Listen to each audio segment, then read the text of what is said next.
Kasowitz, President Donald Trump's personal attorney. He'll make a short statement. We will not be taking questions. This is also Michael Bowe of the Kasowitz Law Firm. Ladies and gentlemen, I'm Marc Kasowitz, President Trump's personal lawyer. Contrary to numerous false press accounts leading up to today's hearing, Mr. Comey has now finally confirmed publicly what he repeatedly told President Trump privately. That is, that the president was not under investigation as part of any probe into Russian interference. The president, Mr. Comey also admitted that there is no evidence that a single vote changed as a result of any Russian interference.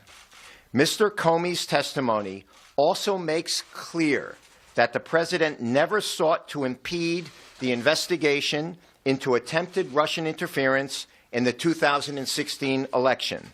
And in fact, according to Mr. Comey, the president told Mr. Comey, quote, "It would be good to find out," close quote, in that investigation if there was, quote, "some satellite associates of his who did something wrong," close quote. And he, President Trump, did not exclude anyone from that statement.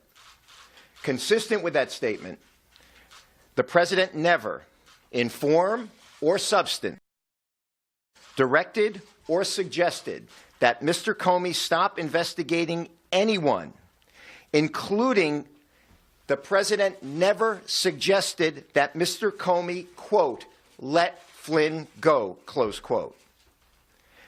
As the president publicly stated the next day, he did say to Mr. Comey, quote, "General Flynn is a good guy. He has been through a lot," close quote. And also, quote, asked how General Flynn is doing, close quote.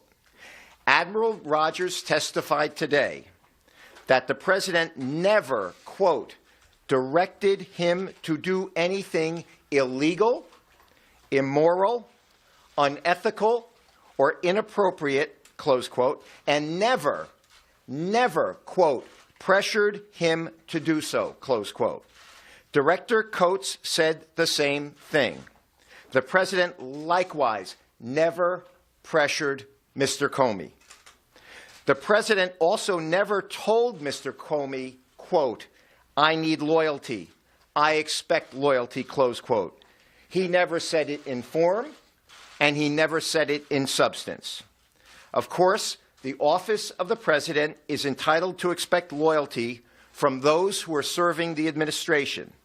And from before this president took office to this day, it is overwhelmingly clear that there have been and continue to be those in government who are actively attempting to undermine this administration with selective and illegal leaks of classified information and privileged communications. Mr. Comey has now admitted that he is one of these leakers. Today, Mr. Comey admitted that he unilaterally and surreptitiously made unauthorized disclosures to the press of privileged communications with the president. The leaks of this privileged information began no later than March 2017, when friends of Mr. Comey have stated that he disclosed to them the conversations that he had with the president during their January 27th, 2017 dinner and February 14th, 2017 White House meeting.